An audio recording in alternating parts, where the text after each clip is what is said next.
ipagkaloob mo, hinihiling namin sa iyo na sa pagkilay namin itong mga misteryo ng Santo Rosario ng mahal na Gabing Maria ay hindi lang ang matural namin ang mga magagaling na halimbawang nalalaman doon, kundi makamtan namin ang mga kagaling ng ipinangako sa amin sa pamamagitan ng Jesucristo, magpasa walang hanggan.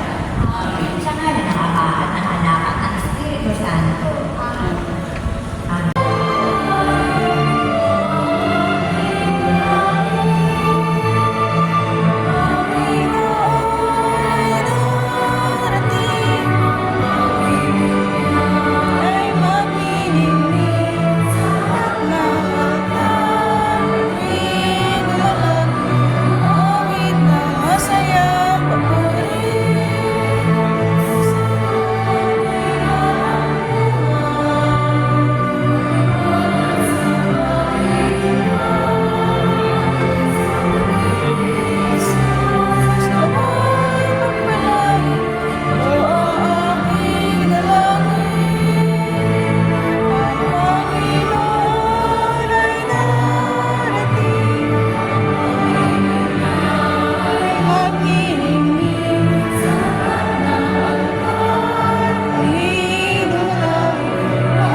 Pinahayag ni Maria ang awit na ito.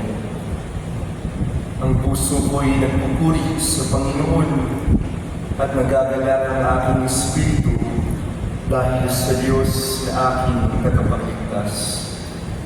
Sapagkat hilingap niya ang kanyang abang alipin.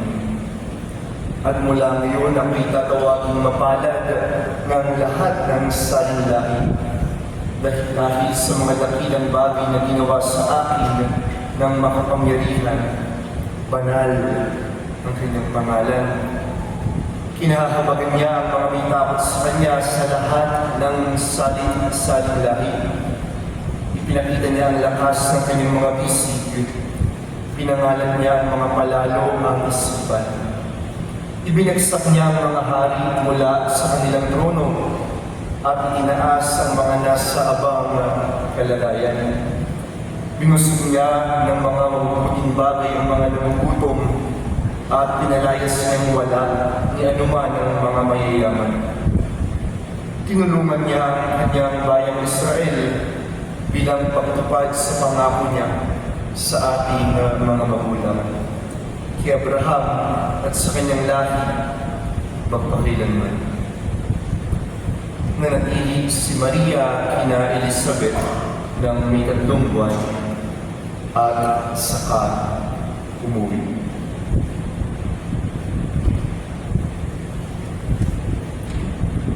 Ang mabuting balita ng Panginoon. Pinupuri ka namin, Panginoon Jesucristo. Osteoponda. Ang dami na sigurong bashes noong ng panahon. At ang hirap mo ng pinagdaanan ni Maria nung pinapako si Jesus sa krus. Sa mga nanay ko rito, just imagine your child being beaten up by his friends. Yung anak ninyo, imagine ninyo, binububog ng mga tropa niya, ng barkada niya. Di ba masakit? Di ba mahirap?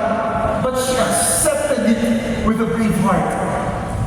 Pero kung tayo, konting problema, konting kahirapan, gusto natin umayaw. Gusto natin pumitaw. But look at Mary. accepted challenges with a brave heart. Mary radiated joy. Kaya nga kung magkasama sila ni Elizabeth, yung anak ni Elizabeth, sino ang anak ni Elizabeth? Sino ho? Si Juan Bautista. Ano ang nangyari dun sa sinapupunan ni Elizabeth nung nandun si Maria kay Elizabeth? Ano nangyari? Nagtatatalon sa tuwa. Bakit? Mary radiated joy. Masayahin mo si Maria eh.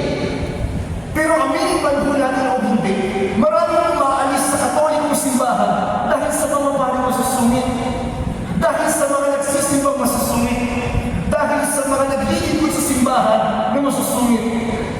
San Felipe Neri is the patron saint of laughter, of being happy. Sana all. Bawas-bawasan mo natin yung pagiging masungit.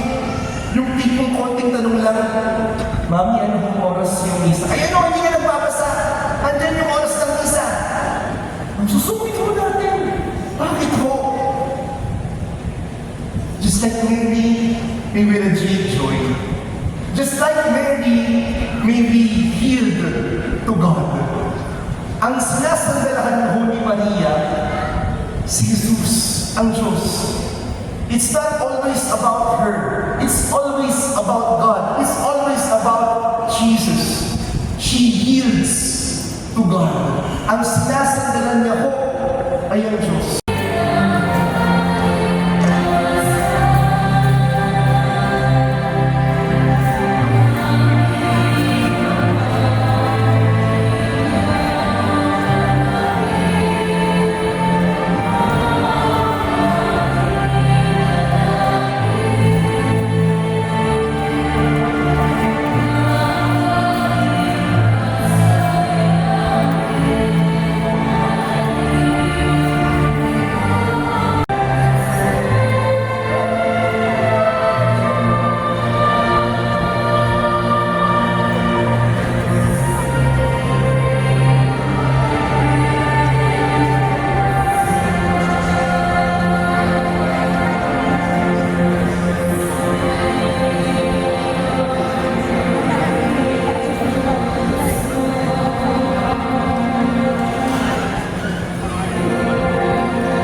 Tumayo na po.